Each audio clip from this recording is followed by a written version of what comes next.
అందరికీ నమస్కారం. నేను మీకు ప్రెగ్నెన్సీలో ఒక చాలా ముఖ్యమైన విషయం గురించి చెప్పబోతున్నాను. చాలామంది రక్తపు గ్రూప్ గురించి తెలుసుకుంటారు, కానీ RH ఫ్యాక్టర్ గురించి ఎక్కువగా తెలియదు. RH- తల్లికి, RH+ తండ్రి ఉంటే గర్భధారణలో ఏ సమస్యలు వస్తాయో ఈరోజు మనం ఈ వీడియోలో చూద్దాం. మామూలుగా మన యొక్క బ్లడ్ గ్రూప్స్ వచ్చి A, B, AB, O లాగా విభజించబడతాయి. కానీ ఈ రక్తపు గ్రూప్తో పాటు ఒక ప్రత్యేకమైన ప్రోటీన్ అనేది ఉంటుంది. అదే RH ఫ్యాక్టర్. అది ఉంటే పాజిటివ్ అని, లేకపోతే నెగటివ్ అని అంటారు. ఉదాహరణకు A పాజిటివ్ అంటే రక్తపు గ్రూప్ వచ్చి A మరియు RH పాజిటివ్ అని. ప్రపంచంలో ఎక్కువ మంది 85% RH ఫ్యాక్టర్ పాజిటివ్ ఉంటారు.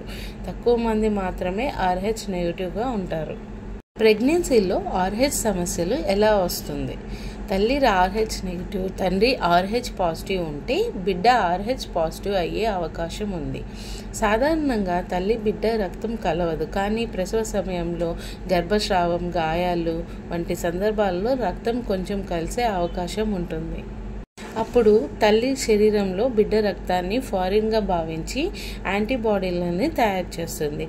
దీన్నే RH ఇన్కంపాటబిలిటీ అంటారు.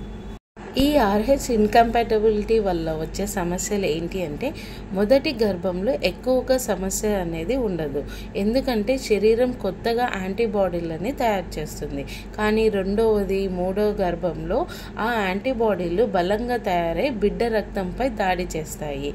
దానివల్ల anaemia, jaundice, liver, spleen problems అనేటివి, హైడ్రోఫిటాలిస్ అంటే బిడ్డ శరీరంలో నీరు ఎక్కువగా చేరి వాపు రావడం, స్టిల్ బర్త్ మరణించిన బిడ్డ కూడా పుట్టడం జరుగుతుంది.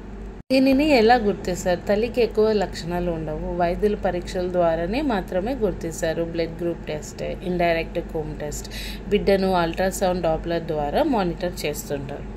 దీని నివారణ ఏంటంటే, ముఖ్యమైనది యాంటీ-D ఇంజెక్షన్. ఇది తల్లి శరీరాన్ని యాంటీబాడీలని తయారు చేయకుండా కాపాడుతుంది. సాధారణంగా 28వ వారం సమయంలో ఒక డోస్ ఇస్తారు. ప్రసవం తర్వాత 72 గంటల లోపల మరోసారి బిడ్డ RH పాజిటివ్ అయితే తప్పనిసరిగా ఇస్తారు. గర్భస్రావం, అబార్షన్స్ లేదా ఇతర పరీక్షల తర్వాత కూడా ఇస్తారు. ఈ ఇంజెక్షన్ వల్ల చాలా ప్రాణాలు కూడా కాపాడవచ్చు. ఒకవేళ సమస్య అనేది వచ్చేసినప్పుడు చికిత్స, తల్లి రక్తం యాంటీబాడీలని ఇప్పటికే తయారై ఉంటే బిడ్డను తరచుగా స్కాన్ చేస్తారు. బిడ్డకు రక్తహీనత ఎక్కువ అయితే ఇంట్రాయూట్రైన్ బ్లడ్ ట్రాన్స్ఫ్యూషన్ అనేది చేస్తారు. పుట్టిన తర్వాత ఎక్స్చేంజ్ ట్రాన్స్ఫ్యూజన్ అనేది, ఫోటోథెరపీ అనేది కూడా చేస్తారు. తల్లి తప్పనిసరిగా గుర్తించవలసిన విషయాలు ఏంటి అంటే, మీ రక్తపు గ్రూప్ ఏంటి అనేది తెలుసుకోవాలి. RH నెగిటివ్ అయితే తప్పనిసరిగా డాక్టర్కు చెప్పాలి. యాంటీ-D ఇంజెక్షన్ని మిస్ కాకుండా తీసుకోవాలి. సరైన జాగ్రత్తలు తీసుకుంటే RH నెగిటివ్ తల్లులు కూడా ఆరోగ్యకరమైన గర్భధారణ పొందవచ్చు. ఈరోజు మనం నేర్చుకునేది RH ఇన్కంపాటబిలిటీ ఒక నివారించగలిగే సమస్య. అవగాహన, పరీక్షలు, యాంటీ-D ఇంజెక్షన్ వల్ల తల్లి, బిడ్డలు ఇద్దరు క్షేమంగా ఉంటారు. ఈ వీడియో మీకు నచ్చినట్లయితే లైక్ చేయండి, షేర్ చేయండి అండ్ కామెంట్ చేయండి. Thank you.